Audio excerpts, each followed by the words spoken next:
Before we begin, take a moment to get comfortable. Let your arms go heavy, your breath slow. And as you listen, feel free to leave a comment sharing what time it is, where you are, and what city or village you're listening from. It's love to know. And if you'd like more quiet stories like this one, don't forget to subscribe so they gently appear when you need them most. Now, let's begin. A bell drifts across the night, low and softened, as if wrapped in the fog before it reaches your ears. Lantern light trembles on damp air, spilling only a faint shimmer over the cobblestones at your feet. Somewhere close, you hear the slow stamp of a horse, the steam of its breath rising pale into the darkness, fading almost as soon as it appears. The air presses against your skin, heavy and damp, carrying with it the bite of frost and the smell of smoke. This is Victorian London, the 19th century, a city alive with industry, yet hushed by cold. Winters here were not gentle. They pressed into every street, in every room, long and unforgiving. Don't need to follow every word. Just let the images drift softly, like fog over the river. The Thames moves nearby, sluggish beneath the weight of ice. You catch the faint scent of mud and coal mingling, carried on the damp night air. Windows flicker with candlelight, their flames small and fragile, shivering against the vast dark. A door creaks open, then closes again, the sound swallowed almost instantly by silence. Families huddle close to weak fires, coal rationed, wood scarce, frost creeping against the glass. Thin gloves cover hands that are already numb. Boots leak against the wet cobbles. The city breathes in smoke and exhales cold. You don't need to hold onto every detail. Simply let the images settle. It's like snow falling quietly on stone. Even the buildings seem burdened, leaning in with soot darkened brick, as though weighed down by the season itself.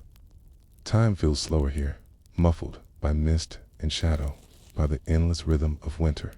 You pause, listening, bells fading, footsteps vanishing, the river dragging past in silence. And as you linger in that stillness, with frost pressing close and the lamps flickering dimly, you may find yourself wondering, how did they endure nights like these, when warmth was never certain, and when winter seemed without end? Asterisk, a bell tolls faintly across the river. Its sound is muffled, swallowed by air so dense with mist that it feels like cloth draped over the city. You pause at the edge of the Thames, boots planted on slick cobblestones, and you hear the water moving below, not fast, not free, but sluggish, heavy. Its edges lined with plates of ice that crack faintly as they drift. The air carries the smell of coal, sharp and bitter, with the dampness of fog rising from the river. You take a breath, and even that feels different in this place. The smoke clings to your throat, scratching, pressing, reminding you that London's winters are not only cold, but choking. The city had a name for this fog. They called it the London Particular, as if it belonged to London alone, and, in truth, it did. Nowhere else in the world did smoke and river and frost come together in this way. Thousands of chimneys exhaled coal every morning, every evening, day after day. In summer, smoke drifted higher, dispersed by warmth. But in winter, with air heavy and unmoving, it sank. It settled, It pressed down until lamps glowed weakly, until even the grand dome of St. Paul's disappeared into gray dot. Pause here, Picture it more closely. A lamplighter raises his pole, touches flame to wick, and the lamp responds, but its glow stretches no farther than an arm's reach. The air swallows it. The flame trembles behind glass, dulled until it feels almost useless. A carriage passes. Nearby, wheels slipping against ice. You hear the horse snort, its breath clouding into fog, its hooves striking stone with a sharp, hollow ring. The driver leans low, peering into haze, his voice sharp but quickly lost. You don't have to follow every detail. Just let the sound of hooves and the image of pale light drift slowly past. For those who lived then, past fog was not curiosity, but hazard. Accidents happened every day. Men vanished into the Thames when they could not see the edge of the wharf. Carts collided in narrow streets. Children lost their way in alleys that seemed familiar only hours before. Diaries speak of mornings when one could not see a hand before the face, when streets vanished into nothing, when London itself felt like a ghost of a city, suspended between smoke and silence. And so, the fog was not only an inconvenience, but a danger. And beneath it all, the cold pressed harder still. Cobblestones, glazed with frost, turned each step into risk. Ropes at the docks stiffened with ice until sailors had to hack at them with knives. In poorer markets, goods froze on stalls, vegetables turned brittle, fish stiff with cold long before they could be sold. Even the Thames itself sometimes froze along its edges, not strong enough to hold fares as it once did in centuries past, but enough to trap barges, to crack piers, to remind Londoners of its strength. Pause again. Imagine the feel of frost beneath your boots, the sound of it shattering like glass. The fog folds around you once more, soft but oppressive. Somewhere distant, a church bell tolls again. Quote, "It seems farther now, dimmer, as if time itself has slowed, and you don't have to remember it all. It's enough just to drift with the rhythm of these sounds." The poor endured it worst. Tenements where whole families shared a single room, walls sweated with damp, windows streaked with frost, fires sputtered weakly with scraps of coal, blankets were thin, air colder inside than out, kelting, huddled together, breath visible in the dark. A single candle burned to soften the blackness, its wax dripping steadily, while outside, fog curled tighter around rooftops. Illness spread quickly in such air. A cough became a fever. A fever lingered, deepened, passed from one body to another, until silence filled beds that once held voices for the wealthy. Winters brought roaring fires, gaslight, heavy curtains drawn tight, but even there, fog crept in. It dulled chandeliers, dimmed mirrors, blackened walls with soot. Servants labored endlessly to tend dozens of grates, hauling coal until their backs bent, feeding fire after fire just to keep chill from marble floors. And still the air outside pressed heavy, seeping in through cracks, reminding even the rich that winter was a force larger than fortune. Pause once more. Picture the contrast: a grand drawing room glowing with fire, velvet curtains, heavy glasses, a brandy clinking faintly. Then step outside, only streets away, where a mother wraps her child in a shawl, rocking them against her chest, while smoke from a dying fire curls into the night. The city is one place, yet two lives comfort in one corner, cold silence in another. If you're still listening, notice how time feels slower now. The fog presses close. The silence folds in once again. And London seemed to breathe heavier with each passing moment. Winter was a great equalizer in its own way. It touched all, whether in dim lamps of alleys or in glittering chandeliers of parlors. It softened edges between classes by reminding both rich and poor of the cold, yet it sharpened them too, for wealth could by warmth. While poverty endured frost, to walk through these streets was to move through a city half seen. Gas lamps glowed dimly, footsteps echoed strangely, voices drifted and disappeared into haze.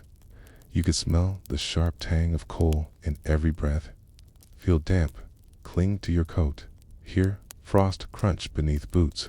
London was alive, but muffled, a giant body slowed by fog, its heart beating faintly beneath layers of smoke and cold. Pause. Here. You hear once again the muffled hooves of a horse, the distant toll of a bell, the faint clatter of wheels on slick stone. Shadows pass, then vanish. The fog presses close again, folding silence over sound, dimming sight into gray. And you are left with a drifting reflection. In these winters, did Londoners truly survive by coal and fire alone, or by the quiet patience to keep walking through fog, through frost, through silence, never certain when the street ahead might vanish into mist? Asterisk, the fog does not lift. It folds into every alley, clings to every rooftop, presses into windows, until the city itself feels smaller, closer, as though wrapped inside its own breath. You hear footsteps echoing faintly, the tread of boots on wet stone, the shuffle of worn shoes dragging across frost. Somewhere, a market bell rings, its sound swallowed quickly, as though distance itself has thickened. Pause here. Imagine yourself walking slowly along Whitechapel Road on a bitter morning. The air smells of coal and damp hay, of horse sweat and river water. Frost clings to the awnings of market stalls, each breath of the vendors visible as they set out their wares: potatoes crusted with dirt, turnips stiff with cold, loaves of bread wrapped in coarse cloth. Their hands are red with chill, their voices hoarse as they call prices into the mist. But customers are scarce. In winter, money was tight, food dear. The poor often looked at food they could not afford. Meat hung stiff in butcher shops, fruit displayed behind glass, bread marked at a price higher than yesterday. Hunger was constant, an ache in the stomach and in the air itself. Pause again. Picture a child standing barefoot on frostbitten stone, his breath rising in short bursts. Presses his nose to a baker's window where loaves of bread steam faintly, their crusts cracked with heat. The smell drifts through a crack in the door, warm and sweet. He does not move away, though he has no coin in his hand. Hunger holds him there longer than the cold does. Victorian winters brought more than frost. They brought scarcity. Work slowed as rivers froze, as construction paused, as trade faltered. Wages, already low, fell further. Families crowded into workhouses when they could no longer pay rent, exchanging freedom for thin rations and long hours of labor. In the East End, whole families slept in lodging houses, single room holding a dozen souls, their breath clouding into air colder than outside. And so, hunger and cold were not separate burdens. They were one. To be poor in winter was to choose between food and fire, between bread for the table or coal for the grate. Many chose food, shivering through long nights. Others chose warmth, stretching crusts of bread thinner than hunger allowed. Pause once more. Imagine sitting in a tenement room. A single candle burns weakly, its wax dripping onto a chipped saucer. A mother ladles broth into wooden bowls, thin, made from bones, boiled too many times. It smells faint, but comforting. Children gather close, their eyes wide, their hands cold. They sip slowly, each mouthful careful, for when the bowl is empty, there will be no more until tomorrow. Even the middle classes felt strain. Prices of coal and bread rose in winter, and though they had more to spend, their anxieties grew as they watched the poor suffer. Philanthropic societies formed soup kitchens where great pots of broth simmered over coals and bowls were given freely. Yet even these could not feed all who came. Lines stretched long into fog, people waiting in silence, their breath rising in clouds, their hunger sharper than the cold. Merchants, too, feared the season. Livery slowed when rivers froze and ports closed. Markets were quieter, their customers. Fewer shopkeepers stood in doorways, watching fog thicken, hearing only the creak of shutters and the cough of passers-by. Hunger was not only in homes, but in streets, in markets, in the air itself. Pause again. You hear the faint scrape of a shovel as a vendor clears frost from his stall, his hands trembling in fingerless gloves. He mutters softly, his breath clouding, his wares thin, his hope thinner. A woman passes with a basket empty, but for a few turnips, her face hidden beneath a shawl, her footsteps slow. The fog folds back in, swallowing them both. Charity softened edges, but could not erase them.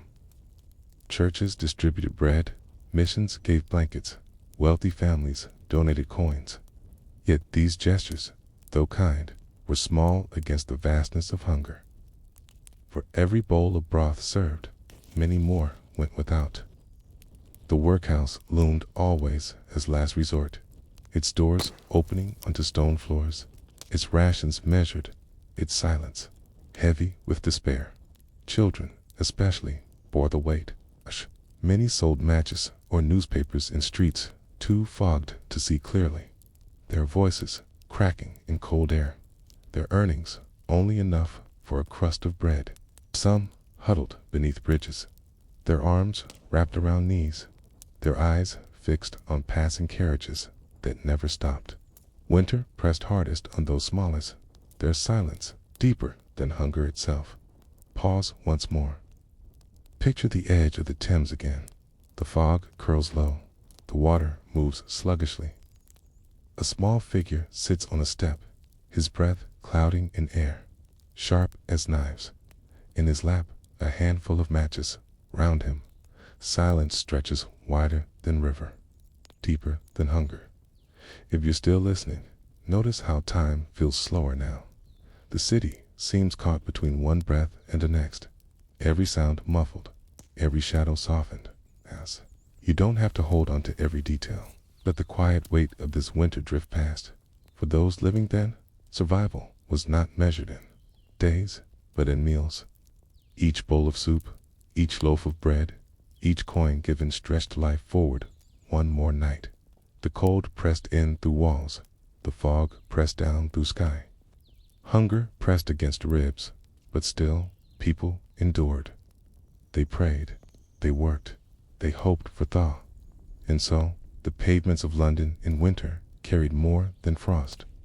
They carried silence, heavy with hunger, footsteps slowed by emptiness, voices muted by fog.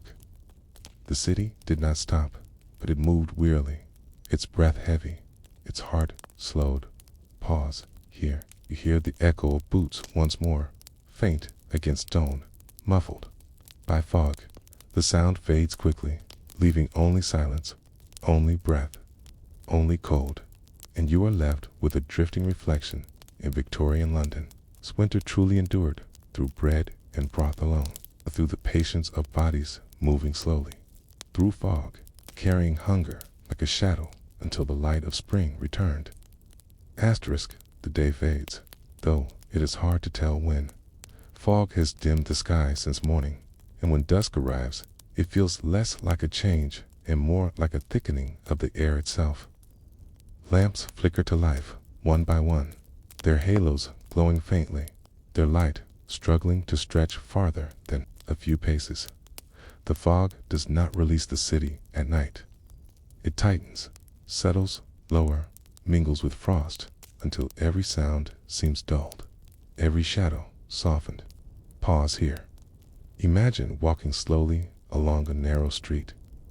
The cobblestones glisten with frost, each stone slick, your boots sliding slightly as you step.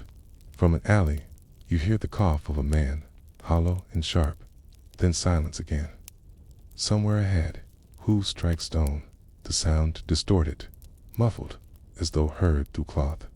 Your breath rises before you, visible in lamplight, curling upward, before vanishing into haze. Victorian nights in winter were long. Coal fires glowed in hearths, but beyond them, darkness pressed heavy. In poorer quarters, lamps burned low to save oil, leaving alleys black and treacherous. Thieves moved quietly, their shadows concealed in fog. Policemen patrolled with lanterns, their circles of light trembling, swallowed quickly by the mist. For ordinary families, nights meant retreat into one room, its curtains drawn tight, a single candle flickering while cold crept into corners. Pause again. Picture such a room. A mother stitches by firelight, her hands slow, her eyes heavy.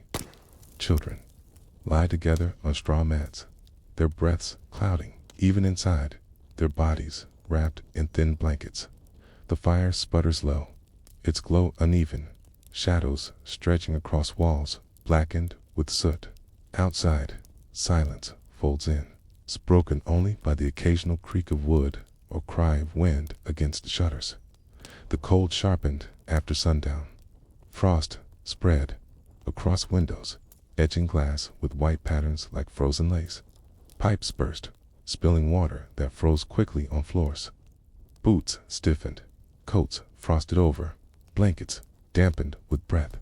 For those without fires, night was endured in silence, bodies pressed together, sleep broken by shivers. In workhouses, stone floors radiated chill, beds crowded, coughs echoing through long halls, and yet life continued even in this stillness. Night watchmen patrolled bridges, their lanterns swaying, their footsteps measured. Bakers rose before dawn, their ovens glowing against frost, their bread offering warmth to those who could afford it. Carriages still clattered through main roads, their lamps glowing faintly, their wheels rattling against stone. The city did not sleep, but it moved differently, slower, quieter, each action muted beneath haze. Pause once more. Imagine yourself pausing on a bridge. Okay. The Thames moves beneath, dark and sluggish, its edges rimmed with ice. Okay. Fog curls over its surface, muffling the sound of water until it seems more like breathing than flowing. A ship's horn groans faintly. In distance, then fades into nothing. Above, lamps glow dim, halos swallowed by haze. The city feels suspended, caught between silence and sound, between breath and stillness. For the wealthy nights held warmth, but also unease. Fires roared in, grates, but their smoke joined the fog outside, creeping even into drawing rooms. Gas lamps glowed brightly indoors, but their fumes added to the weight of the air, filling houses with headaches and coughs. Servants labored through nights to keep rooms lit, fires fed, curtains drawn. Even in comfort, unease pressed close, for the fog did not respect wealth, and the cold crept through every seam. For the poor, nights were endured more than lived. Some huddled in lodging houses, where a penny bought a place on a bench. Bodies packed tightly, their breath mingling, their sleep restless. Others slept on streets, beneath bridges, in doorways where fog folded thickest. Diaries tell of policemen, finding figures stiff with frost at dawn, their silence final.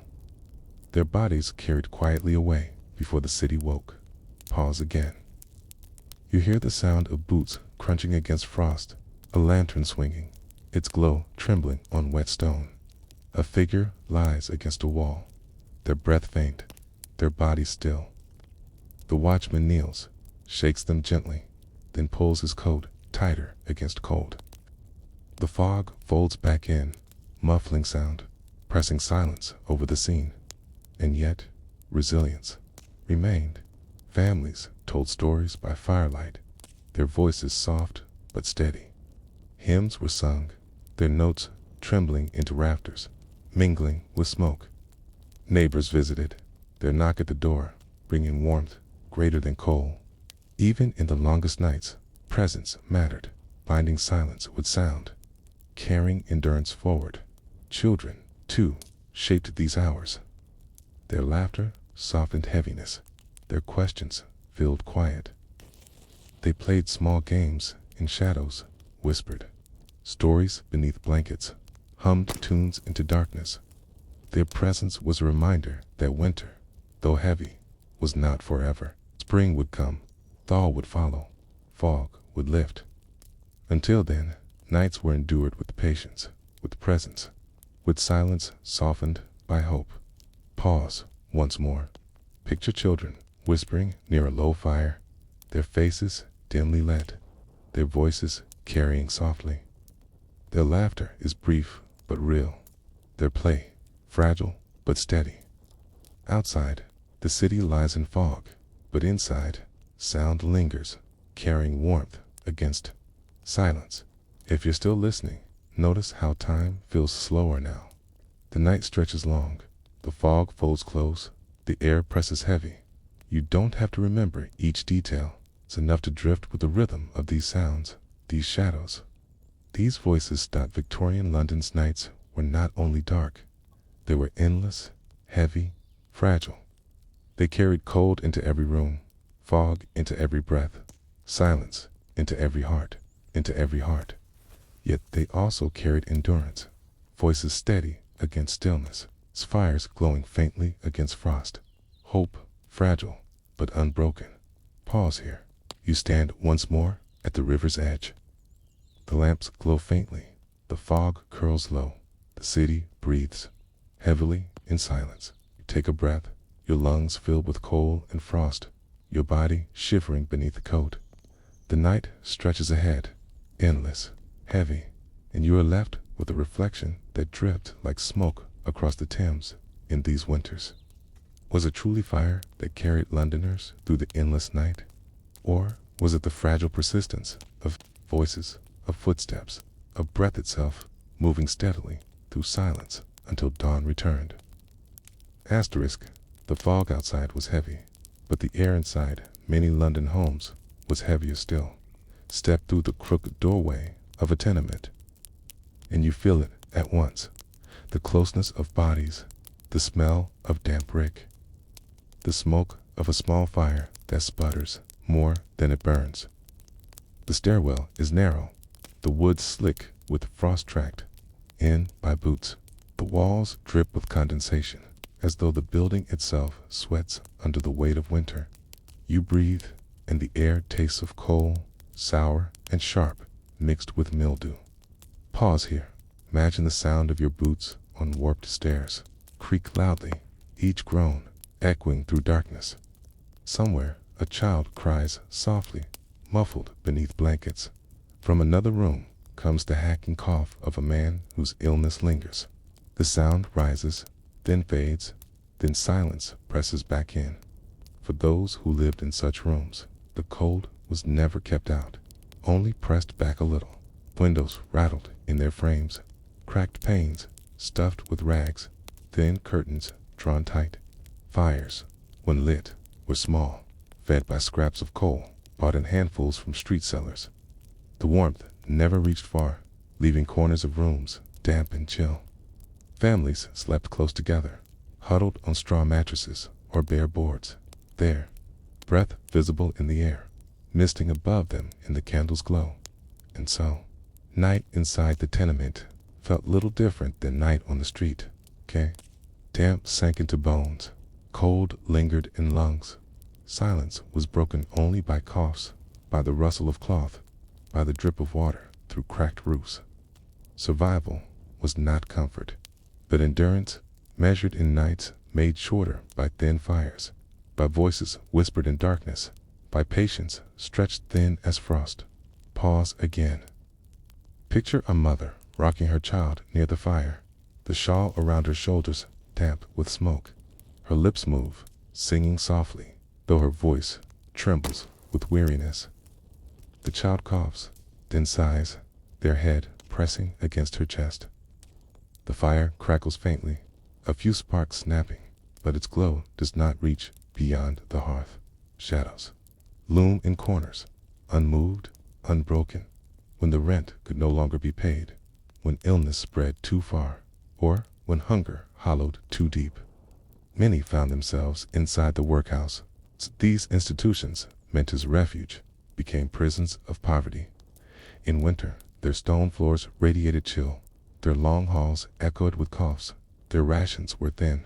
Families were often split, men to one side, women to another, children apart, their voices silenced except in prayers and hymns. The air inside was thick with bodies, yet cold still seeped in. Blankets were scarce, beds crowded, straw damp. Work did not stop in winter. Stone breaking, oaken picking, endless tasks meant more to discipline than to sustain. And so, even as frost glazed the windows.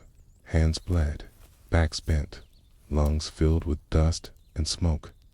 Relief was bought at the price of freedom, and warmth was never guaranteed. Pause once more.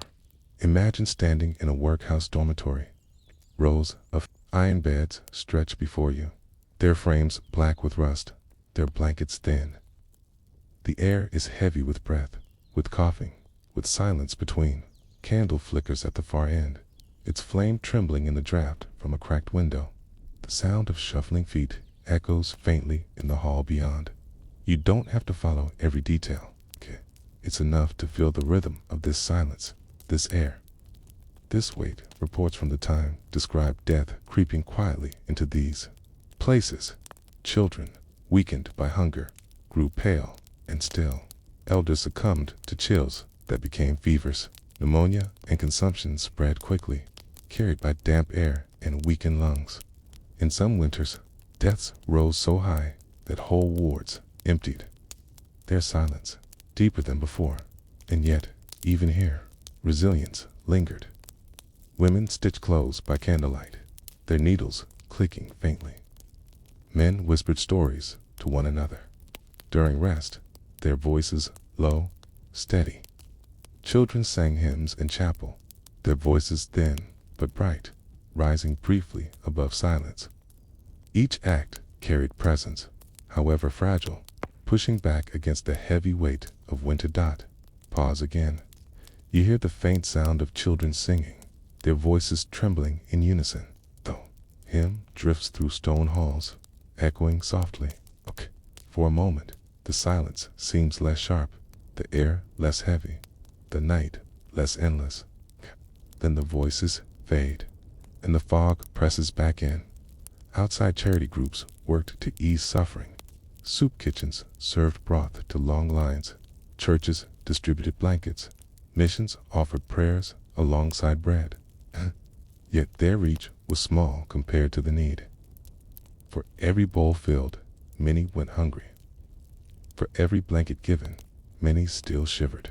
And when fog thickened, when frost sealed doors, when night stretched longest, silence pressed heaviest upon those with least. If you're still listening, notice how time feels slower now. The sound of coughs, of whispers, of footsteps on stone stretches longer, heavier, as though even time has been caught in the fog. You don't need to hold each fact. Let it drift past like breath in cold air. Life in London's tenements and workhouses during winter was never only about cold. It was about breath that lingered visible in the dark, about silence broken by coughs and prayers, about blankets too thin, fires too small, food too scarce. It was about bodies pressed together, carrying warmth in presence more than in fire, enduring night after night, not by comfort, but by endurance itself. Pause once more. Picture yourself standing again in that narrow stairwell of a tenement. The walls drip with condensation. The air smells of coal and damp brick. A candle flickers faintly. You hear whispers behind doors, footsteps above, silence pressing close. All around, outside, fog curls along rooftops. Inside, frost creeps across glass. The city breathes, heavy and slow, and you are left with a reflection that drifts softly into this silence. In these winters, was survival found in fire or food at all? Or in the fragile persistence of breath, of voices, of presence carried together through nights that seemed endless? Asterisk, the fog outside presses thick, but within the walls of London's crowded dwellings, now the fog lingers, not of mist, but of breath and smoke, of damp walls and flickering lamps. You step into a narrow room in a tenement, and the first thing you notice is the air, stale, heavy, tinged with mildew, sharp with coal smoke from a grate that struggles to burn. The floor is damp, boards swollen, straw scattered in corners. The sound of coughing drifts from one bed to another, echoing faintly before being swallowed in silence. Pause here. Imagine how the air feels against your skin, clammy, close, pressing. The window pane glistens with frost, and rags have been stuffed into cracks where wind seeps through. A candle burns low, its flame trembling, shadows stretching tall across soot-stained walls. You hear footsteps above you, muffled through wood. Then the hush of a lullaby sung in the next room. Life inside these walls during winter was relentless. Coal was bought in handfuls, not sacks, sold by street hawkers who shoveled it into paper. Cone's families burned it sparingly, stretching each ember as long as possible. The fire never roared, it flickered weakly, more smoke than flame, its heat failing to reach far corners. Furniture was sparse, clothing hung damp, blankets thin. To sit too far from the fire was to shiver. To sit too close was to cough as smoke curled into lungs. And so, even indoors, the cold was constant. Frost crept across glass, damp rose from earth below. Silence hung heavy with breath. Families huddled together, their presence itself a shield against winter. A child pressed against a mother's chest for warmth. A husband pulled his coat tighter as he slept. Grandmother wrapped shawls twice over her thin shoulders, her hands trembling as she stitched by candlelight.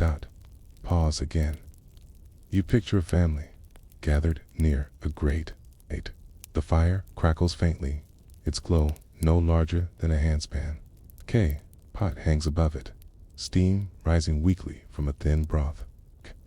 They eat slowly, each spoonful measured, each sip drawn out. Beyond the circle of firelight, shadows pool, damp and heavy. The room larger in darkness than it is in light. In the workhouse, conditions were colder still. Long stone halls magnified chill, and bodies slept side by side on narrow beds with little more than coarse blankets. Windows rattled in iron frames, frost etched white across their panes. The air smelled of sweat and smoke, of unwashed clothes and illness. Children cried softly in distant wards, their voices muffled. Men coughed in chorus as night deepened. The fire, when lit, offered little relief, its warmth swallowed by stone. Its light stretched to thin. Discipline in these institutions was strict, meant to remind the poor that relief came at a cost. Meals were plain and few: bread, gruel, sometimes potatoes. Fires were rationed, not comfort, but regulation. And when fuel was scarce, dormitories lay in darkness, breath clouding into air so cold it seemed to freeze mid-motion. Pause once more. Imagine lying in such a bed, The blanket is thin, the straw beneath you damp, the air heavy with coughs and whispers. The sound of boots echoes faintly in the hall as a watchman passes with a lantern. Glow swinging across stone walls before vanishing. Around you, silence folds back in, pressing close, broken only by the rhythm of breath. Illness thrived in this air. Tuberculosis spread easily, its cough echoing through wards. Pneumonia struck quickly in cold lungs. Children, weakened by hunger, grew frail. Their breath shallow. Reports from inspectors spoke of nights where dozens lay fevered, where silence in morning revealed beds suddenly empty. Winter did not only starve, it suffocated, pressed down on lungs already strained by coal, dust, and damp walls. And yet, within this stillness, small acts of endurance persisted. Women patched shawls, their needles clicking faintly. Men whispered prayers into darkness. Children hummed hymns before sleep, their voices thin but steady. Each sound was fragile, but it softened. Silence, carrying warmth where fire could not. Pause again. You hear the faint hum of a hymn sung by children. Their voices rise in unison, echoing off stone, trembling against rafters. For a moment, the cold feels less sharp, the silence less absolute. Then the voices fade, the hymn dissolves, and the workhouse breathes heavily again. If you're still listening, Notice how time feels slower now. The silence stretches long. The rhythm of coughs and whispers lingers. The air itself feels heavy. You don't have to hold every detail. Let it drift like smoke, like fog, like breath in the night, beyond the walls of tenements and workhouses. Charity tried to fill the gaps. Churches lit candles late into night, distributing bowls of broth, handing out blankets. Missions set up shelters where benches were crowded with bodies huddled close. Yet the need was always greater than the aid. Lines stretched long in fog. Voices rose in pleading, hey, and many still walked away empty-handed, their hunger sharper, hey, their cold deeper for hope that had not been met. Children were often first to these lines, clutched cups or bowls, their hands red with frost, their breath rising in pale clouds. Some carried siblings on their backs, others walked alone, okay? Their eyes were wide, their voices faint, okay? But their presence said more than their words. Winter pressed hardest on those smallest. Pause. Once more, picture one such child standing in a soup line. Their boots are torn, their coat patched, their cheeks raw with cold. They hold a tin cup carefully, watching as steam rises from the pot ahead. Around them, silence lingers, broken only by shuffling feet and muffled coughs. Above, fog presses low, lamps glow weakly, and the city breathes as though half asleep. Inside, cramped rooms and cold halls. Survival was not counted in comforts, but in continuations. Another breath, another day, another small act of endurance. Families stitched scraps into quilts. Neighbors shared embers. Children whispered stories to soften silence. The fire never roared, but it glowed faintly. The broth never failed, but it warmed briefly.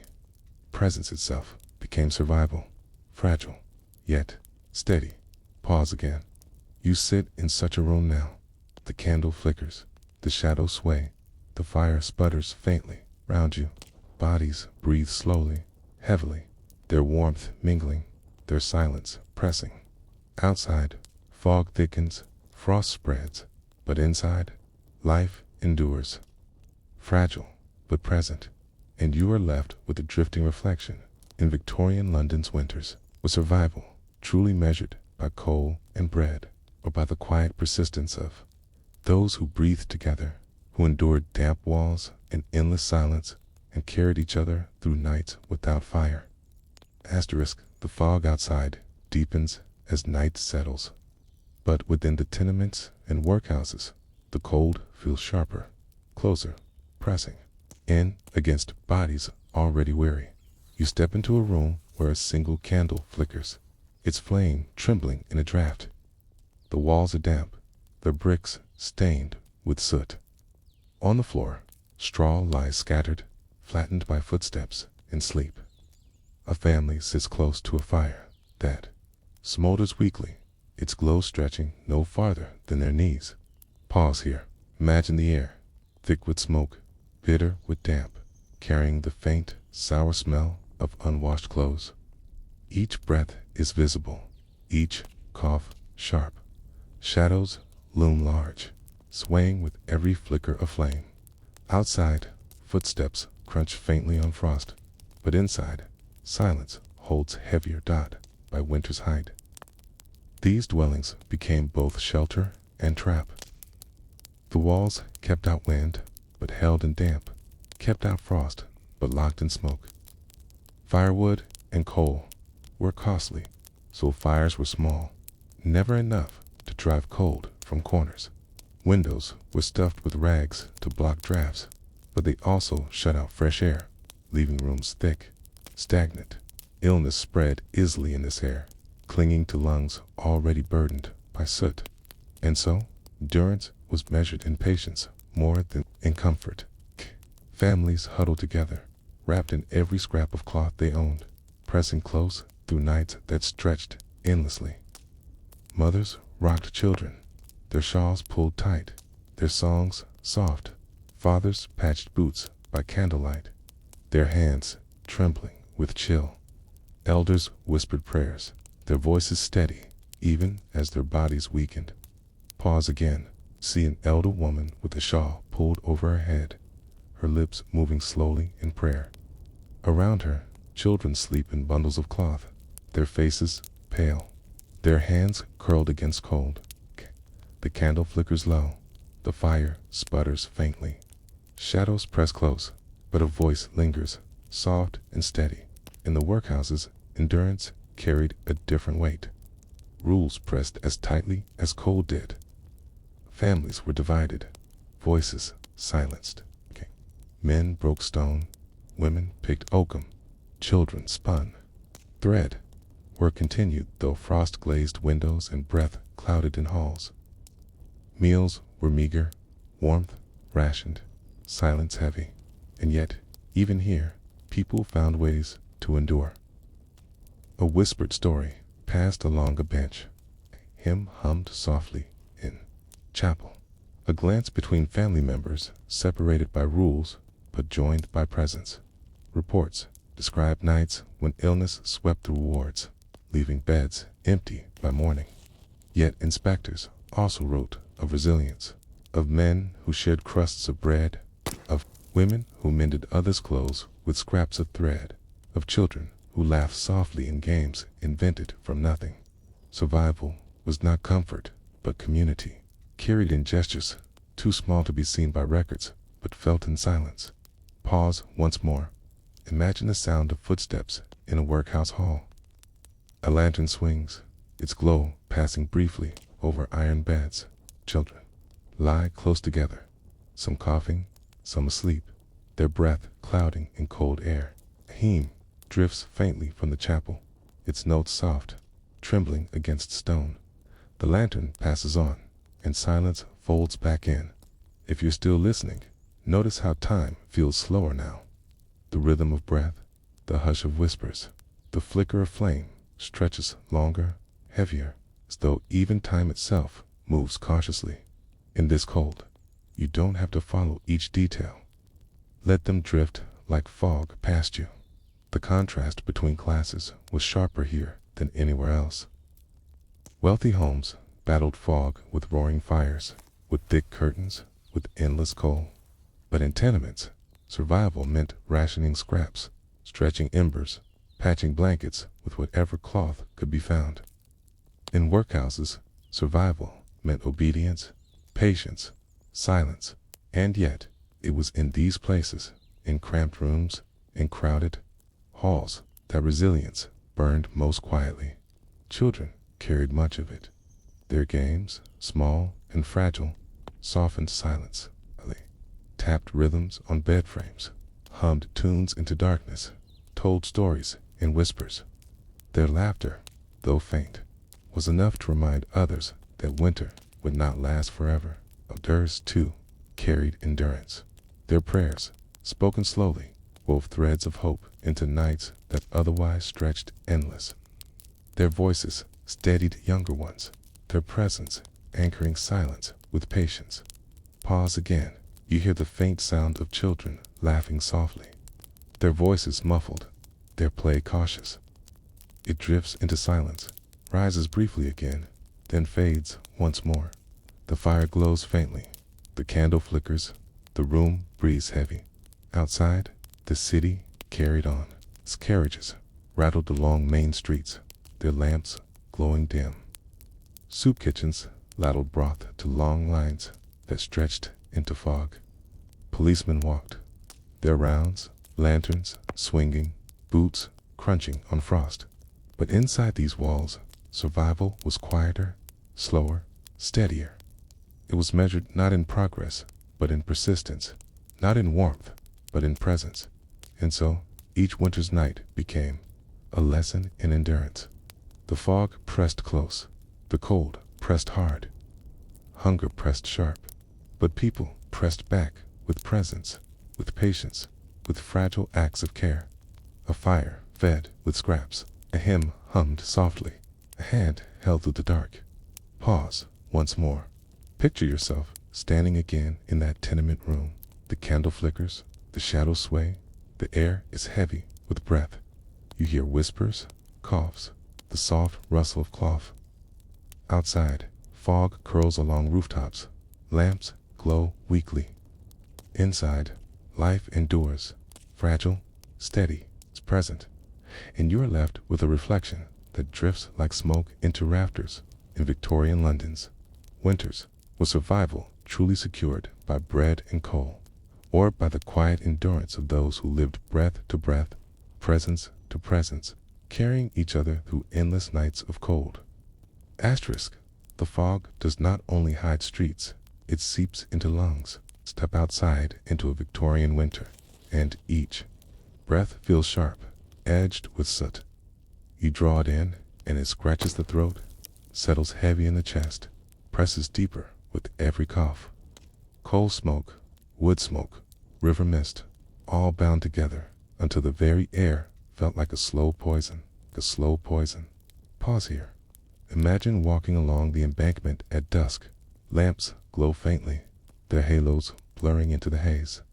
The Thames moves sluggishly, its surface glazed with ice along the edges. Each breath you take feels cold, but not clean. It tastes of ash, of damp wool, of iron. You cough softly, your breath vanishing into fog that folds tighter still. Londoners called it the London particular, as though giving the smog a name made it familiar. But the fog was not only weather. It was a mixture of soot from thousands of chimneys, of smoke from endless coal fires, of dust from factories that never stopped.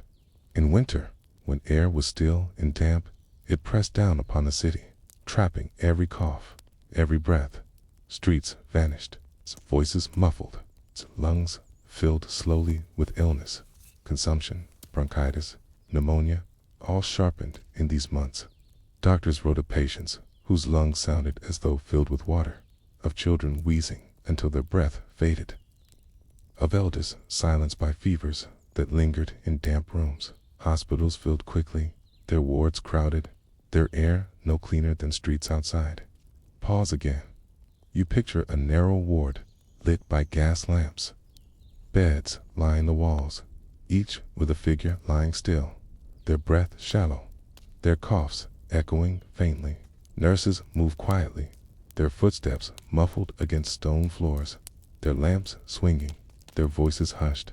The air is heavy, sharp with disinfectant, sharp, still with coal. You breathe, and it stings. The poor, already weakened by hunger, felt illness most sharply. In tenements, where fires smoked more than they burned, lungs were filled with soot long before winter pressed its weight. Children, wrapped in thin shawls, coughed until their voices cracked. Others bent over them, rubbing chests with mustard plasters, spooning thin syrups, whispering prayers. Some children endured, others faded into silence. Their absence carried heavily into each winter that followed. And so, illness became another season layered onto winter itself. The cold gnawed at bodies, the hunger hollowed them, and the fog finished what the others had begun. Pause once more. Imagine sitting in a dim tenement room. A child lies in bed, their breath shallow, their skin pale. A mother dips a cloth into warm water, presses it to their forehead, her own breath clouding an air so cold it seems to freeze her tears. A candle flickers faintly on the table, its light steady, its flame trembling. Aside, footsteps pass, muffled by fog. Inside, silence lingers. Doctors visited when they could, but their remedies were limited. Bloodletting still lingered, though many doubted it. Syrups of honey and opium were given to soothe coughs. Camphor, mustard, vinegar, each carried hope, each carried disappointment. Hospitals offered care, but many feared them, for too often a patient who entered did not return. Workhouses held infirmaries, their wards crowded, their air stale.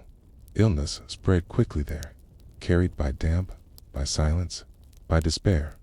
The wealthy, too, coughed in these months. Their fires burned hotter, their curtains heavier, their meals richer, but they could not escape the air itself. Fog pressed into carriages, slipped beneath doors, dulled chandeliers.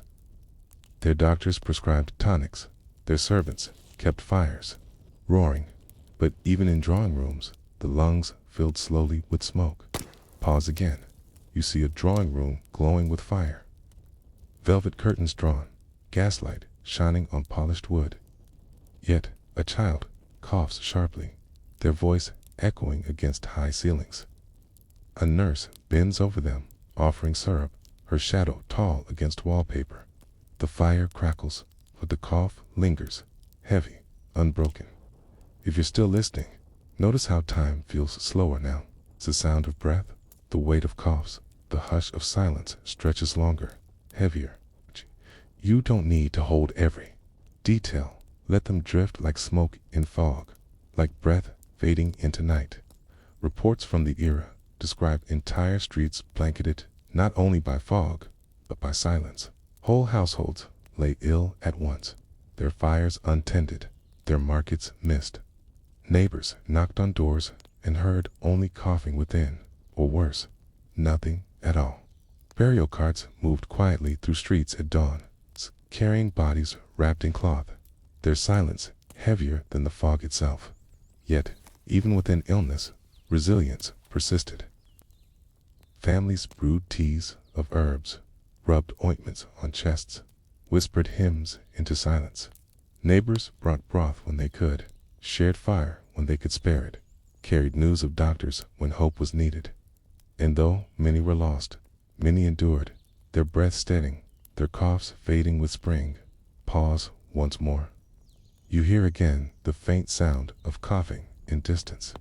Then silence. Then a hymn, sung softly, rising, fragile but steady. The notes echo into rafters, softening silence, carrying breath where it falters. Illness in Victorian winters was not only physical, it carried weight on spirits.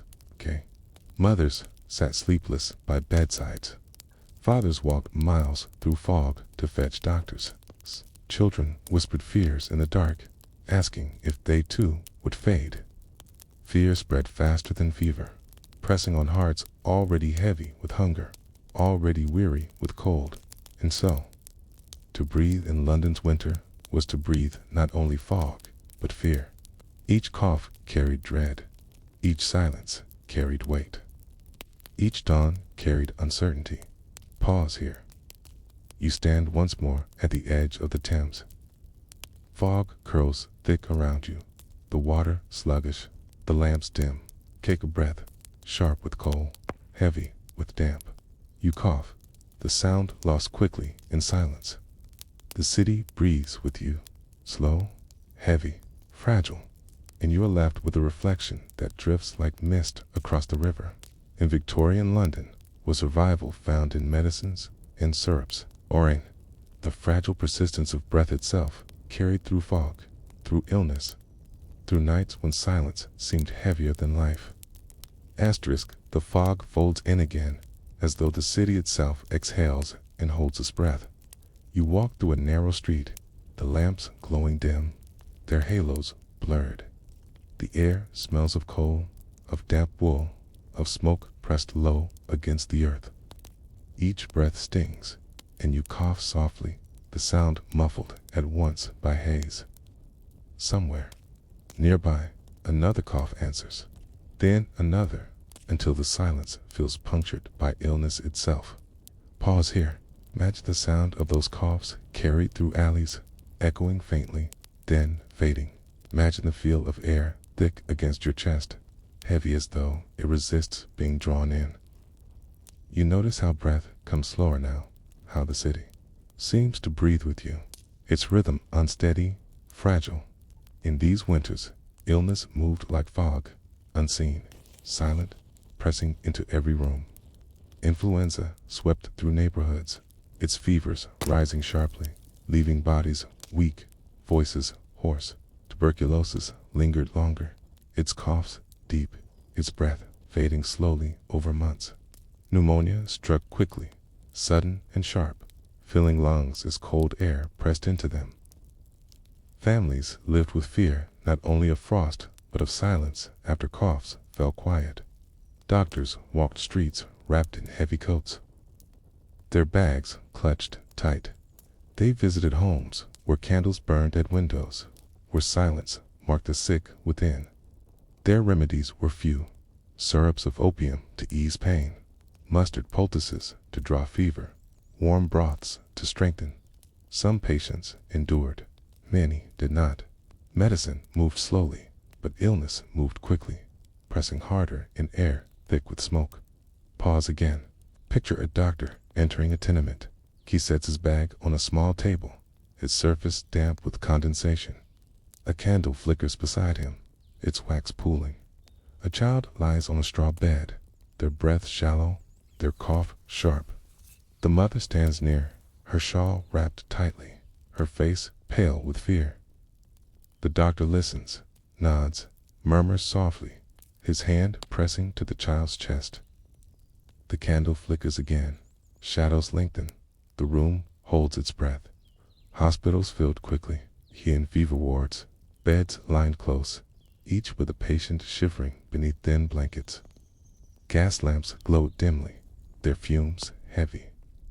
Nurses moved steadily, their hands worn, their voices low. They tended fevers with cloths, soaked in vinegar, with teas brewed from herbs, with prayers whispered over still bodies. Some recovered, many were carried quietly out at dawn, their absence marked by the weight of silence, in beds left empty. The poor suffered most. Yet the wealthy were not free. Their fires burned hotter, their meals richer, their beds warmer, but they too breathed the same air. They too coughed through nights, their lungs filled with soot that no curtain could keep out. Physicians visited their drawing rooms, prescribing tonics of brandy and honey, recommending travel to the countryside when means allowed. Yet, in winters of heavy fog, even mansions stood shrouded, their warmth only a fragile barrier against illness. Pause once more. You see a grand room, velvet curtains drawn, fire roaring. A young woman reclines on a chaise, her cheeks flushed with fever, a shawl drawn close. A doctor stands nearby, writing notes by candlelight. Fire glows, yet her cough cuts through its warmth, sharp and hollow. Outside, fog curls against the glass, pressing closer. It's indifferent to wealth. If you're still listening, notice how time stretches here. The sound of coughs, the hush of footsteps, the flicker of flame lengthen into rhythm, slow and steady. You don't need to follow every detail. Let them drift like mist across stone streets. Epidemics were not only of the lungs. Typhus crept into crowded rooms where lice thrived in damp cloth. Cholera spread through water, freezing pipes carrying sickness as readily as they carried frost. Winter slowed neither. It only made bodies more vulnerable, more weary, less able to resist. Families feared not only hunger, but the silence that came after sudden fevers, after sudden chills. The workhouses became graveyards of resilience. Their infirmaries overflowed, beds packed close, air thick with coughs. Children were placed together, their fevers mingling, their cries blending into a chorus of suffering. Reports told of whole wards silenced within days, the frost on windows matching the stillness within. Yet even here, voices rose in hymns, fragile but steady, as though sound itself could ward off silence. Pause again. You hear such a hymn now, voices thin, trembling, rising through damp air. The words blur into one another, their sound soft, but steady, carried upward into rafters. For a moment, the silence eases, the cold recedes. Then the hymn fades, and the air breathes heavily once more. In the East End, neighbors carried one another. A pot of broth shared across rooms, a candle lit in memory of a child, a message carried for a family too ill to move. Illness pressed. All but communities softened edges, each small act a flame in darkness, and still winter pressed on. Frost etched windows, fog thickened streets, breath turned to mist in rooms already heavy with smoke. The epidemics did not end quickly. They lingered until spring, until air lightened, until fog lifted. Each winter brought its toll. Each left absences that echoed into the next. Pause once more. You stand at a street corner. The lamp glows weakly above, its halo swallowed by fog. The carriage passes slowly, its wheels crunching frost, its horse snorting clouds of steam. Cough rises from the shadows, then fades. The city breathes with you, slow, heavy, uncertain, and you are left with a reflection that drifts like smoke across rooftops in Victorian London.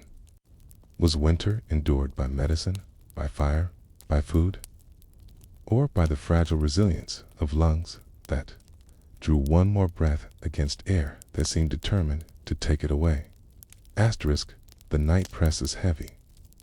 Fog still curls along the river, but in the narrow alleys and crowded rooms, another weight lingers, the sound of breathing, ragged, shallow, interrupted by coughs that echo into darkness. Each breath feels uncertain, each silence more frightening than the last. Pause here. Imagine standing at the top of a stairwell in a tenement. The air is damp, tinged with smoke from a dozen fires below. From one doorway you hear wheezing, from another the low moan of someone fevered. A child coughs suddenly, the sound sharp, then stillness returns. The candle in your hand trembles in the draft. Shadows sway along the walls, and the silence between coughs feels heavier than the sound itself.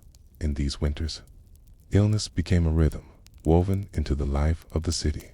People expected it, endured it, spoke of it as though it were another season. Consumption, called the White Plague, stole strength slowly. Its victims grew pale, thin, their cheeks flushed with fever. Winter deepened its grip, lungs filling, as damp walls and smoky fires gave no relief. Pneumonia struck faster, fever rising suddenly, breath failing quickly. Families spoke of children playing one day and silent the next, their absence sharp, their toys left untouched. Hospitals carried the weight of this breath as much as homes did. Wards filled quickly, rows of beds stretching beneath gaslight on the debite. Air smelled of disinfectant, of coal, of bodies sweating through fever. Nurses moved quietly, their skirts brushing stone, their hands cool against hot skin. They whispered comfort, but they could not quiet coughs that rattled through night. Owls again. Picture one such ward. Beds line the walls, their blankets gray, their sheets damp. A lamp swings faintly above, its glow barely reaching the far corners. A nurse bends over a child, placing a damp cloth against their forehead. The child stirs, coughs, then sighs. Around them, silence holds, broken only by the rhythm of breath. Medicine could do little. Syrups dulled pain, poultices eased fever, but cures were rare. Doctors prescribed rest, warmth, air, luxuries few could afford. For the poor, treatment often meant waiting, hoping, enduring. Some improved, others did not. Death came quietly, often in the night, carried on breath that simply stopped, and so illness was not only physical, but spiritual. Families waited in dread for silence after coughs, for stillness after fever. They prayed through nights, whispered hymns, lit candles. Neighbors offered broth, offered fire, offered presents when nothing else remained. Illness pressed all, but endurance pressed back, fragile but steady. Pause once more. Imagine a mother kneeling at a bedside. Teat, her child sleeps fitfully, their breath shallow, their face pale. T holds their hand, whispering prayers softly, her lips trembling. Candle flickers nearby, its light unsteady, its wax pooling. Outside, fog presses against glass. Inside, silence folds close. If you're still listening, notice how time slows again. The rhythm of breath, the hush of coughs, the flicker of candlelight stretch into waves, gentle and heavy. You don't need to follow every fact, Let the sounds drift. Let the silence hold you. Even the wealthy carried this weight. In mansions, doctors prescribed country air, travel to warmer climates, diets rich in milk and meat. Families who could afford it sent their sick away, hoping distance would heal what London could not. Yet many remained, coughing in drawing rooms, fevered in beds with velvet drapes, their wealth powerless against the air itself. Fog crept into all lungs, coal filled all chests. The divide was sharp in comfort, but equal in breadth. The workhouses bore the heaviest toll.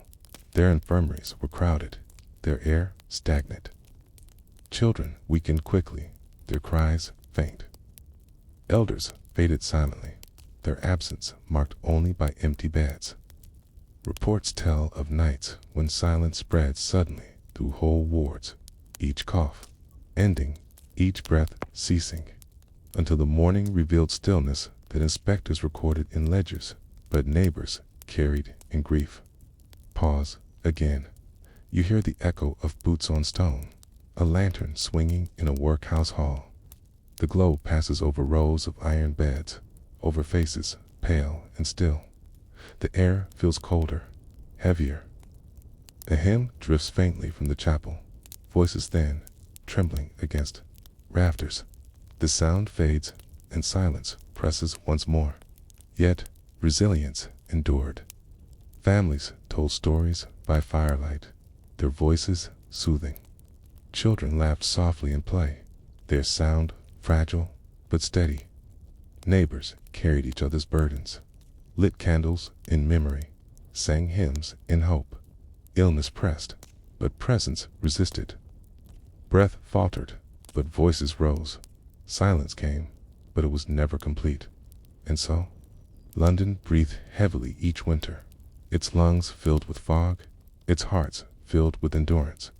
The sound of coughs marked streets as much as bells did. The silence of absence weighed as much as frost. Winter was illness as much as it was cold. Survival was measured in breath itself. Pause once more. You stand at the edge of the Thames again. Fog curls low. The lamps glow faintly. The water sluggish and dark. You take a breath. It tastes of coal, of damp, of smoke. You cough softly, your sound vanishing into silence. The city breathes with you, heavy, slow, fragile, and you are left with a reflection that drifts like mist across rooftops. In Victorian London's winters, was survival found in fire, in medicine, in hope, or in the fragile persistence of breath, drawn again and again against the weight of fog that seemed to take more than it ever gave?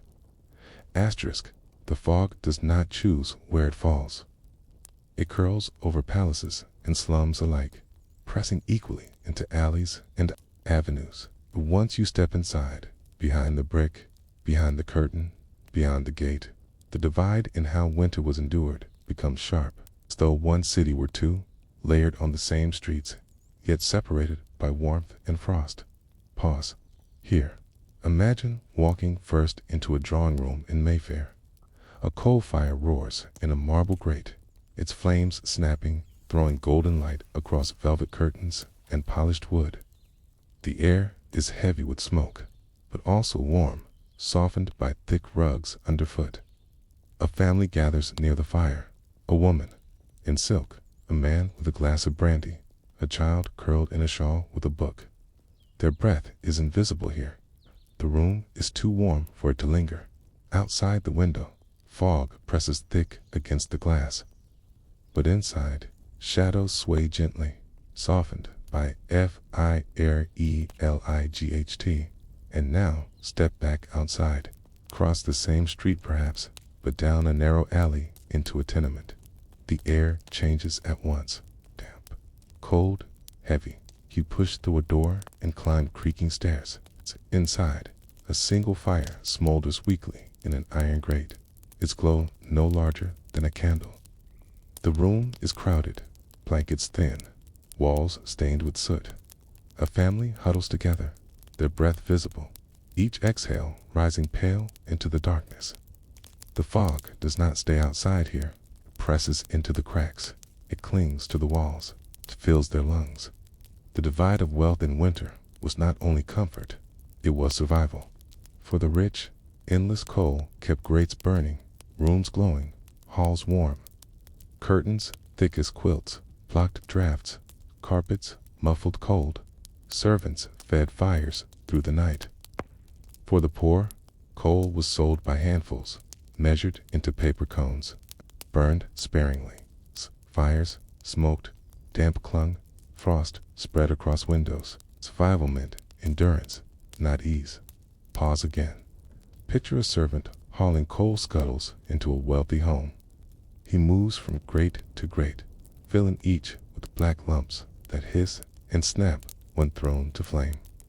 His breath clouds faintly as he works, though the rooms are warm. Then picture a child in a tenement, kneeling to gather scraps of wood from a street, her fingers numb, her face raw with cold. She carries them home, wrapped in her shawl, feeding them into a grate where they burn quickly, their warmth vanishing in moments. Even the smell of winter differed across class. In mansions, the air was scented with wood polish, with roasted meat, with the smoke of coal fires that burned steadily. In tenements, the air was sour, heavy with damp straw, with coal smoke too sharp, with bodies pressed too close. To breathe in one was comfort, to breathe in the other was burden. And so, London carried two winters at once, one cushioned by fire and wealth, the other sharpened by frost and hunger. Both touched by fog, but divided within. Pause once more. Imagine yourself standing between the two, a street where one side glows with lamps and curtained windows, where servants move briskly, where laughter drifts faintly, and on the other side, windows cracked and dark, doors unlatched, silence broken only by coughs. The fog drifts across both, binding them in gray. But the lives within remain worlds apart. If you're still listening, notice how time feels slower. Now, each contrast stretches longer, heavier, as though the city itself breathes in two rhythms at once. You don't have to hold every detail. Let them drift past. Like lamps fading into fog, this divide was not invisible to those living. Then, writers, reformers, and artists drew attention to it. Dickens wrote of families huddled in dark rooms while wealth dined brightly only streets away. Journalists described children with frostbitten fingers selling matches outside the glowing shops of Regent Street. The contrast was sharp, impossible to ignore, yet it remained year after year, winter after winter. The poor sometimes glimpsed warmth, pressing noses to windows where fires glowed and tables were set with feasts. The wealthy sometimes glanced at poverty, hearing coughs echo in alleys, stepping past figures asleep in doorways. But the fog blurred these sights quickly, as though the city itself preferred to hide its divide in gray. Pause again. Picture a boy standing outside a baker's shop. Inside, bread steams, its crust golden, its smell rich. The boy's breath clouds as he presses closer, his hands tucked into rags.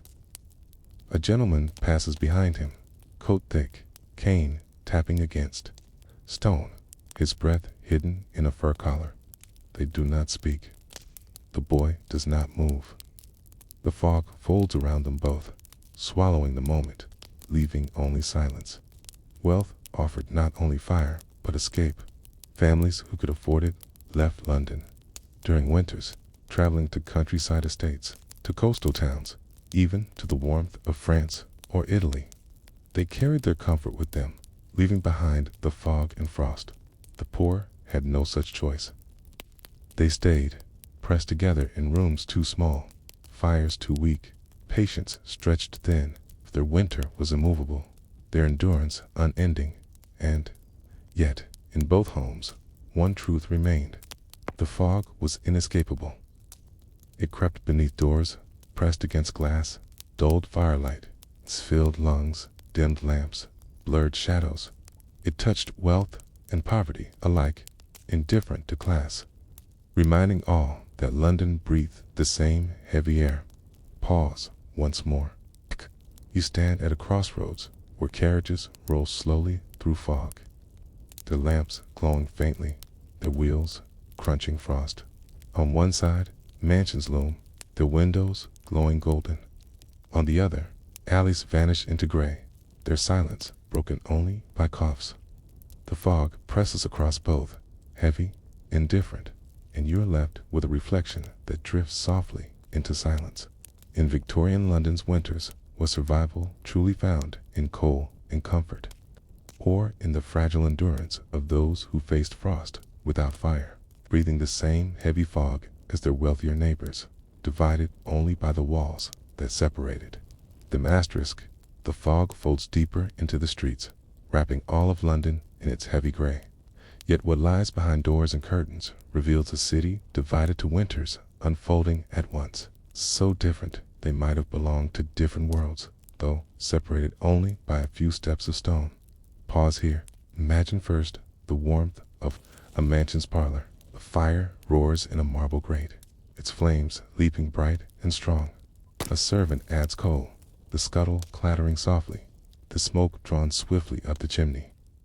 The air is warm, even heavy, scented with roasted meat from kitchens below and polished wood that glimmers in firelight. A woman plays softly at a piano, her notes drifting through velvet curtains. A child leans drowsily in a chair, their book slipping from hand to lap, their head resting against cushions. Their breath is invisible here, swallowed by warmth. Step outside again, and the fog closes around you.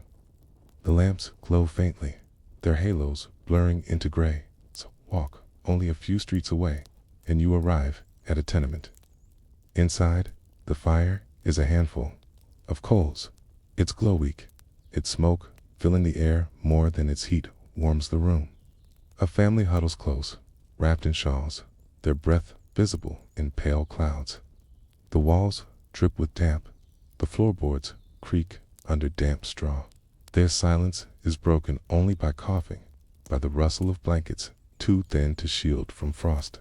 This was the divide. Wealth burned fires to chase cold away. Poverty endured it, breathing fog even indoors.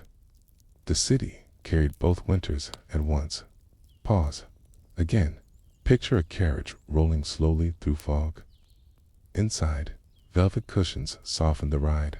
A blanket lies across the knees of its passenger. A lantern glows.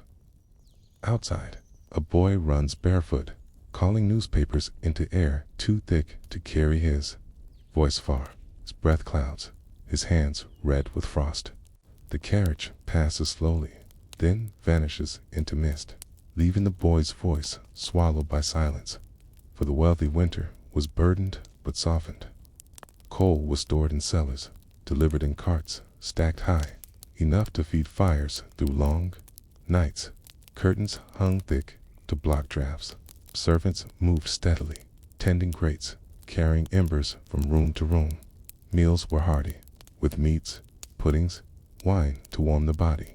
Illness came, but with doctors at hand.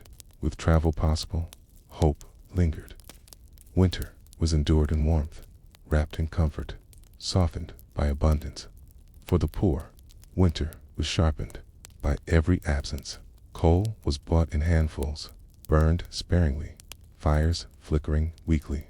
The windows rattled with drafts, doors gaped with cracks, blankets were patched with scraps. Meals were thin, broth stretched too far, bread shared among too many mouths. Illness came, and with no doctor to call, no money for medicine, only prayers and poultices answered.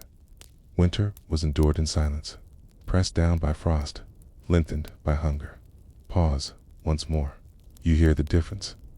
In one home, the crackle of fire, the soft notes of piano, the low murmur of conversation. In another, the sputter of embers, the rasp of coughing, the whisper of prayers. Both sounds drift into fog, but they do not meet. If you're still listening, notice how time stretches slower here. Each contrast lingers longer, as though the city itself breathes in two rhythms at once. You don't need to hold every detail. Let them drift past like lamps swallowed in haze. Writers of the age saw this divide and put it to page. Dickens described the cheer of holiday tables and the despair of workhouse halls, the laughter of feasts and the silence of hunger. Social reformers wrote of frostbitten fingers, of children barefoot on stone, of families huddled in dark rooms while only streets away curtains glowed golden. Their words captured a truth too often blurred by fog, that winter in London was not one season, but two. Markets reflected this divide as well. In the West End, shops glittered with candles, their windows dressed with fruits from abroad, with fabrics rich and warm, with meats roasted and steaming. Customers stepped inside, their coats thick, their purses heavy. In the East End, stalls stood with potatoes stiff in frost, turnips dulled by cold, fish brittle from icy air. Customers lingered with empty pockets, their eyes tracing goods they could not afford. The smell of roasted chestnuts drifted faintly, but hunger dulled its comfort. Pause again. Picture Regent Street, glowing with lamps, their halos softened by fog. Windows shine with feasts and silks. Then picture Whitechapel Road, its stalls thin, its goods sparse, its vendors coughing into shawls. The fog covers both, but the air feels different, one heavy with plenty, the other with want. Yet the fog was a great leveler in one way. It crept into drawing rooms, into alleys, into carriages, into tenements. Tame, it dulled chandeliers and street lamps alike, filled lungs, rich and poor alike. In this way, London breathed as one city. But what was breathed in, how it was endured, remained sharply divided. Wealth could not banish fog, but it could soften its weight. Poverty could not escape it, but it endured with patience, sharpened by necessity. And so the city lived in parallel winters, one cushioned by fire and food, the other sharpened by frost and hunger. Pause once more. You stand again at a crossroads. On one side, mansions glow faintly behind curtains, fires roaring, voices low. On the other, alleys vanish into fog, silence broken only by coughs, by footsteps dragging slow. The fog presses across both, heavy, unbroken, indifferent, and you are left with a reflection that drifts softly into this silence.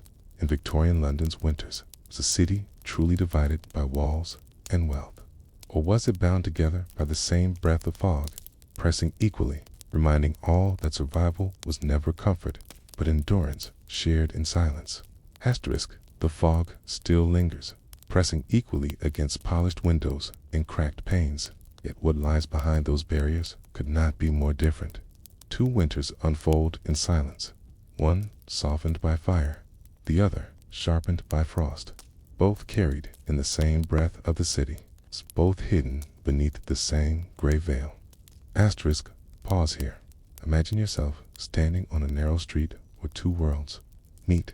To your left, a townhouse glows with gaslight, curtains thick, warmth spilling faintly through cracks in the door.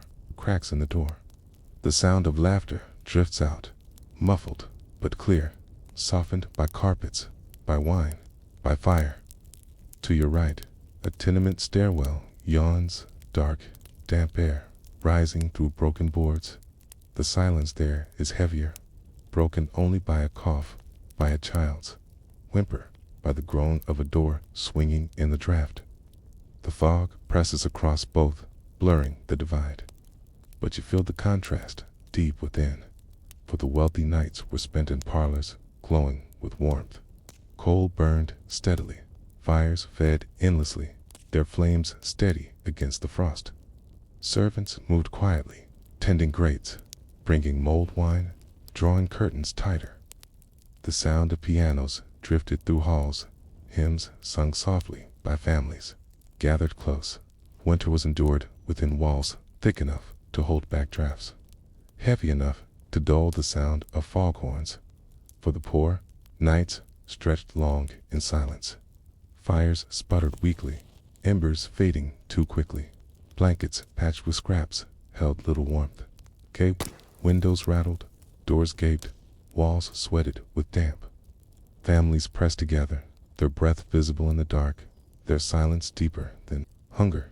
Winter was not endured in comfort, but in closeness, in bodies huddled, impatience stretched thin. Pause again. Picture a woman in a wealthy home, drawing her child close to a roaring fire, reading softly from a book as the child drifts to sleep. The flames glow bright, shadows gentle. Then picture a mother in a tenement, pulling her child beneath a threadbare shawl, whispering prayers as the child coughs, their breath clouding in the candle's faint glow. Both mothers hold their children, both whisper into silence, but the warmth is not shared equally. Even the sounds of winter were divided. In grand homes, the crackle of fires, the soft clink of glass, the murmur of voices filled nights. In tenements, the sputter of coals, the rasp of coughing, the shuffle of feet on damp boards echoed louder.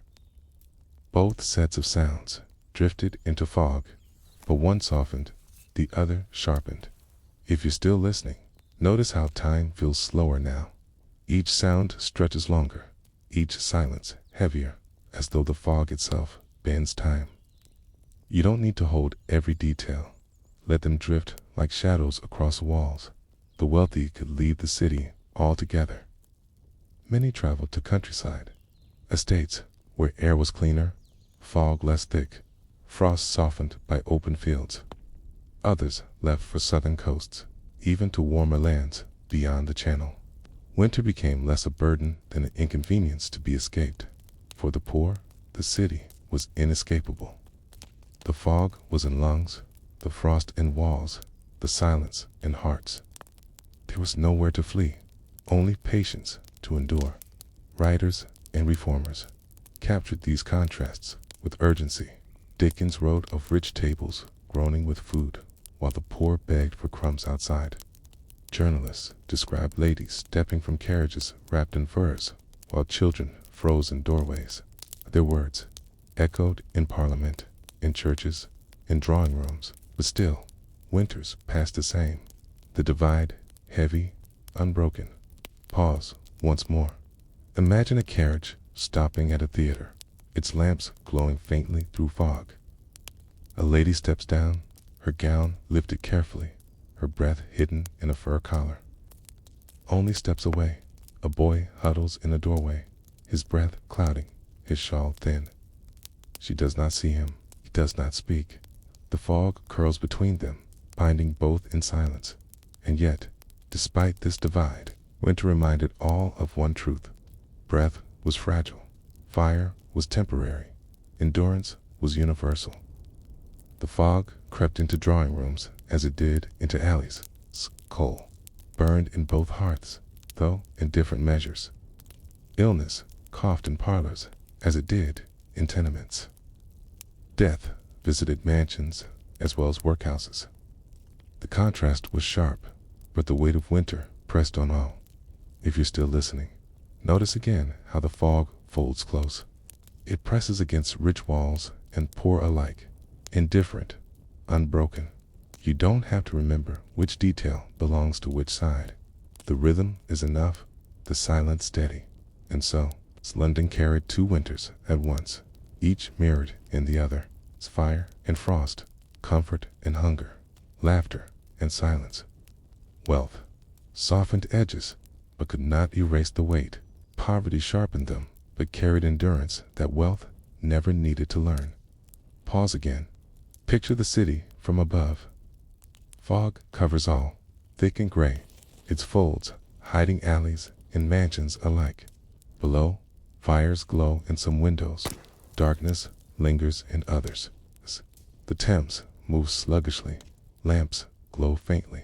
The city breathes as one body, though divided within, and you are left with a reflection that drifts like mist across rooftops.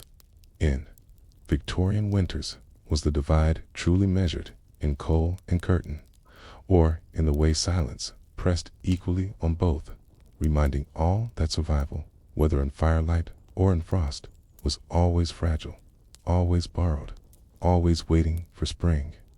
Asterisk, the fog rests low tonight, pressing heavy over streets where lamps glow dim and cobblestones glisten faintly with frost. The Thames moves sluggishly, its edges white with ice, its surface thick with mist. Yet, despite the weight of winter, the city does not sleep. Behind doors and shutters, life endures, softened not by comfort, but by ritual, small patterns, repeated night after night, that carried people through the endless dark. Pause here. Imagine stepping into a narrow home along a crowded street. The air is thick with smoke from a small fire, the scent of boiled potatoes drifting faintly from a pot. A mother bends over the grate, stirring, her hands red from cold. Children gather around, waiting, their eyes reflecting the candlelight. They do not speak loudly. Their voices are hushed, steady, softened by the heaviness of night. Okay? This is their ritual. Food first, warmth second. Okay? Silence always close. In many homes, evenings began with the struggle to light a fire. Coal was precious, burned carefully, coaxed into flame with scraps of wood, with bits of paper, with patience. Once lit, the fire became the center of life. Families sat close, mending clothes, telling stories, sipping weak broth. The fire did not banish cold. It only softened it, only held a small circle of warmth. But that circle was enough to keep silence bearable. And so, rituals formed around it. Parents shared stories of saints and kings, of old winters that had been survived before. Children whispered games into shadows, tapping rhythms on floorboards, laughing softly so as not to wake the baby. Grandmothers muttered prayers, their rosaries clicking faintly in the dark. Each act filled silence with presence, softened the weight of frost. Pause again. Picture a grandmother by the fire, her shawl wrapped tightly, her hands trembling as she turns beads. Her voice is low, steady, each word rising into shadows. Round her, children lean close, listening not only to the words, but to the rhythm, the cadence, the sound of endurance itself. The fire flickers faintly, the shadows sway, the silence is softened. In the workhouses, rituals were more rigid. Meals at fixed hours, prayers at dawn, tasks repeated daily. Yet even here, people made patterns of their own. Men shared crusts secretly. Women whispered songs as they stitched. Children played games with scraps of thread or chalk. Their rituals were smaller, more fragile, but no less vital. To endure meant to mark time, to shape silence into something less heavy. Doctors observed these habits as much as they did illness. They wrote of families who survived winters by gathering in one bed, their bodies pressed close, their warmth shared. They described neighbors who checked on each other nightly, sharing candles, sharing scraps of coal. They noted how even small rituals, a hymn sung, a candle lit, a prayer whispered, carried weight equal to food and fire. Pause once more. Imagine a street at night, okay? In one window, a candle glows faintly, its flame steady, its wax pooling. Behind it, a family kneels, their voices low in prayer. In another window, children's laughter drifts out, fragile but real, carrying warmth into fog. The street itself is silent, the fog heavy, but inside, life endures, shaped by patterns. That turns silence into presence. If you're still listening, notice how time feels slower now. Each ritual stretches long, each act of endurance lingers. You don't have to remember them all. Let them drift past like smoke, like mist, like breath. The wealthy, too, kept rituals. Servants lit lamps in order, fed fires in turn, laid tables with heavy meals. Families gathered for readings, for music, for games played in parlors while fog pressed outside. Their rituals were softer, cushioned by abundance. but they carried the same purpose: to shape long nights into moments, to soften silence, to endure time until spring. Yet, among the poor, the resilience carried in rituals was sharper. Each act mattered more. A candle lit meant light where none was before. A pot of broth shared meant life carried forward one more day. A hymn sung softly in a workhouse ward meant silence lifted, if only briefly. These rituals were not luxuries. They were survival itself. Pause again. You hear the faint sound of a hymn rising in the night. Voices thin, trembling, but steady. The notes echo into rafters, soften silence, carry warmth where fire cannot. The hymn fades, the silence folds back in, but its echo lingers, reminding all who hear that endurance is shared. The endurance of winter was measured not in coal or bread alone, but in these patterns. In stories told, in prayers whispered, in fires coaxed from embers, in children's laughter, in neighbors' knocks, in voices rising softly into fog. Each ritual was a thread woven into the fabric of survival, holding the city steady against frost. And so, winter, though brutal, became also a teacher. It taught patience, taught presence, taught the weight of small acts. It pressed heavily, but in pressing, it revealed resilience hidden in silence. Hidden in silence. Pause once more. Picture yourself standing in a narrow room, the fire flickering, the candle trembling around you. Voices murmur, hands move, shadows sway. Outside, the fog presses, the frost spreads, but inside, ritual holds life steady, and you are left with a reflection that drifts like smoke into rafters in Victorian winters. Was it truly fire and food that carried people through?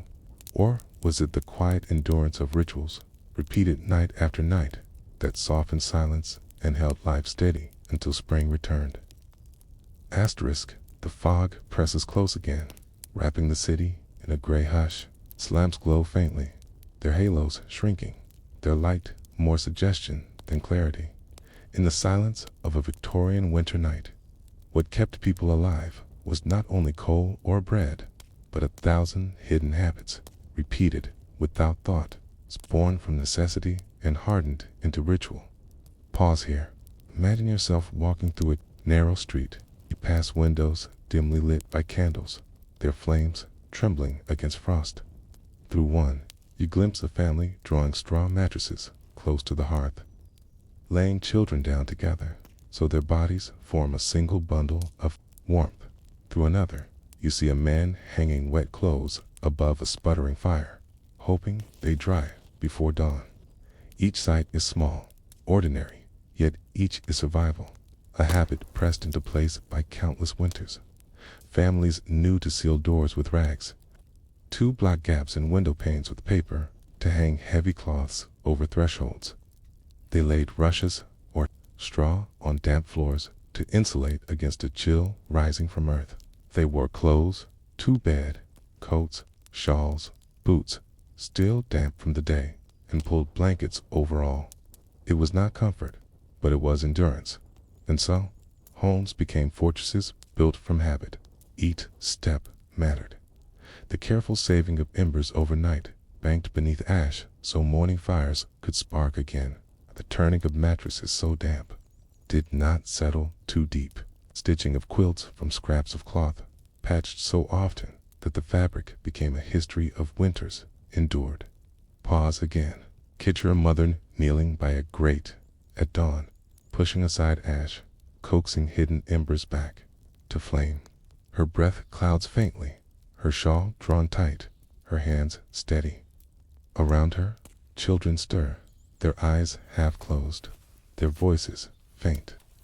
The fire catches, smoke curls upward, and warmth, fragile, fleeting, begins again. The poor clung to habits of sharing as much as those of fire. Neighbors passed coals wrapped in cloth, lent pots and pans, carried water for one another when illness struck. Children shared shawls, their shoulders pressed together as they walked streets heavy with fog. A knock on a door meant not intrusion, but endurance. A candle offered, a loaf split. A word of comfort spoken in workhouses. Hidden habits thrived quietly despite rules. Men carved scraps of wood into tokens, passing them hand to hand. Women saved bits of thread, weaving them into small patterns, tucking them into hymns. Children whispered stories into straw beds, their words traveling from one to another, carrying warmth where blankets failed. These habits left no records in ledgers, no marks on walls, but they held life steady against silence. Pause once more. Imagine children lying close together in a workhouse dormitory. A single candle glows faintly. At the far end, the whispers move like threads. Each story passed from mouth to ear, soft laughter rising for a moment, then fading again. The air is cold, their breath clouds, but their words hold presence, their play fragile, yet steady. If you're still listening, notice how slow time feels now. Each whisper stretches longer, each sound heavier. You don't need to remember them all. Let them drift like smoke through rafters. Like fog across stone. Among the wealthy, habits differed, but they too carried ritual. Servants kept fires alive, curtains drawn, lamps filled with oil. Families gathered each night for readings, for music, for letters written by candlelight. Though softened by abundance, their habits were no less binding. They marked time through winter, turning long nights into steady rhythms, holding silence at bay with comfort. But for the poor, the habits were survival itself. They scavenged coal from roads where carts had spilled, picked splinters of wood from carpenters' waste, burned even bones, and refused to keep fires alive. They carried pots of broth from soup kitchens, careful not to spill a drop. Tea mended, shawls again and again, threadbare, but still holding. They stitched memory into fabric, patience into silence, life into the smallest gestures. Pause again. Picture a man walking home through fog, carrying a tin pail filled with broth. His steps are slow, careful, his breath visible in the air. Round him, silence presses, the lamps dim. He clutches the pail close, knowing its warmth must last a family through the night. He disappears into the fog, his footsteps fading. Children, too, shaped habits that softened silence. They invented games, played in shadows, tapping rhythms on walls, tracing patterns in frost on windows, whispering riddles in straw beds. Their laughter, brief and fragile, echoed against damp walls, filling silence with life. Their voices were habits too, past winter to winter, a pattern of endurance as strong as any fire. And so, hidden habits carried the city through. They were not written down, not celebrated, not remembered in books, but they were practiced night after night, breath after breath, holding families steady against frost. Pause once more.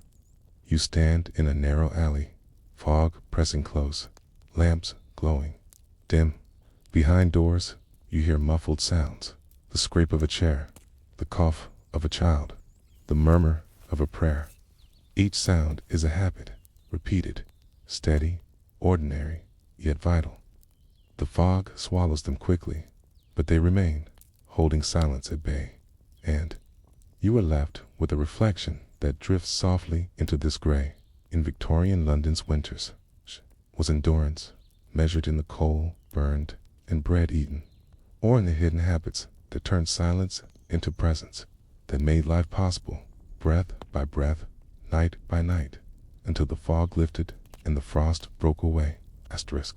The fog still clings to London, pressed low against rooftops, filling every alley, softening every lamp. It feels endless, as though winter itself has no edge, no end, only wait. Yet, even in this gray silence, people move, breathe, endure. They do not know when thaw will come, only that it must.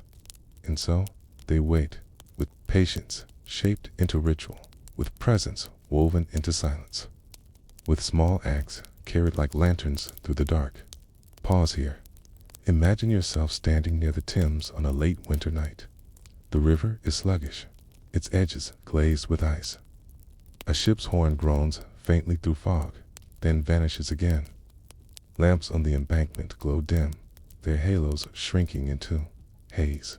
You draw a breath, sharp with cold and damp, and hear the faint cough of someone passing nearby, their footsteps muffled, their presence quickly swallowed by silence. In these last stretches of winter, endurance becomes memory as much as habit. Families remember winters past, the great frost that froze the Thames, the fog that lingered for weeks, the nights endured with only scraps for warmth. They tell stories of ancestors who survived the same, reminding children that this too will pass, that spring always returns. Memory itself becomes fire, glowing faintly against frost, and so each day is counted not only by meals or fires, but by the slow march of time itself. Dawn brings little change. Fog still presses. Frost still glistens, but its light is a reminder that night has passed. Evening comes, and fires are lit again, songs whispered again, prayers spoken again. The cycle repeats, steady, endless, but within it lies resilience. Pause again. Picture a family at dawn. The mother kneels by the grate, coaxing embers to flame. The father pulls on boots stiff with frost. Children stir beneath shawls, rubbing eyes, their breath clouding in the air. Outside, fog curls low, muffling sound, but inside, presence holds. The day begins again, the ritual repeated, the endurance steady. For the wealthy, waiting for thaw was softened by comfort. They marked days with letters sent, with dinners hosted, with music played in drawing rooms glowing with fire. Their winters were long, but filled with occupation. For the poor, days stretched heavier, each marked by the scraping together of fuel, by the search for food, by the coughs that echoed through damp rooms. The winters were long, but filled with silence. Yet, both waited for the same thaw. Both watched skies for the faint change of light, listened for birdsong, hoped for winds that cleared fog. Both endured the same endless nights, though in different ways. Pause once more. Imagine a wealthy family at a window, curtains drawn back, their eyes searching fog for stars. Then imagine a poor family at a doorway, their shawls wrapped tight, their eyes searching the same gray sky. Both see little, both feel the same cold, both wait for the same spring. If you're still listening, notice how slowly time moves now. Each breath stretches, each silence lingers, each image folds gently into the next. You don't have to remember it all. Let it drift, like fog, like shadows, like breath. Spring always came, though never quickly. Frost melted into dripping. Gutters, fog thinned into damp air. Grass returned slowly along the Thames. Fires burned less fiercely. Doors opened more often. Children played longer in streets. But even as the city warmed, memories of winter remained. They lingered in coughs that did not fade, in shawls patched one too many times, in absences that left rooms quieter than before. And so, endurance was not only for winter, but for what it left behind. Families carried scars, bodies carried illness, spirits carried weariness. Yet, they also carried resilience, sharpened by cold, softened by ritual. Each winter survived was proof that survival was possible again. Pause again. Picture a child stepping outside on the first mild day of spring. The breath no longer clouds. In the air, their face lifts toward pale sunlight. Behind them, a mother leans at the doorway, shawl slipping from her shoulders, her lips curved faintly. The fog still lingers, but the promise of change is there. The city breathed easier in spring, but winter always returned. And so, resilience was carried forward, prepared for nights still to come. Firewood gathered, clothes patched, Memories told winter was not forgotten. It was prepared for, expected, endured again and again. London lived in rhythm with it, its breath steady, its patience deep. Pause once more. You stand again on a bridge at night. The fog curls along the river. The lamps glow faintly. The city silent. You take a breath. Slow, heavy, steady, round. You, the city breathes too, through fires, through coughs, through whispers. Its endurance is quiet, but it is present, carried in every sound, in every silence, in every shadow. And you are left with a reflection that drifts like mist across the Thames in Victorian London. Was survival in winter truly found in fire, in food, in medicine, or in the quiet endurance of presence itself, the rituals, the habits, the patience of those who waited together for the thaw, breath by breath, night by night, until spring returned again. Good night, sweat dreams.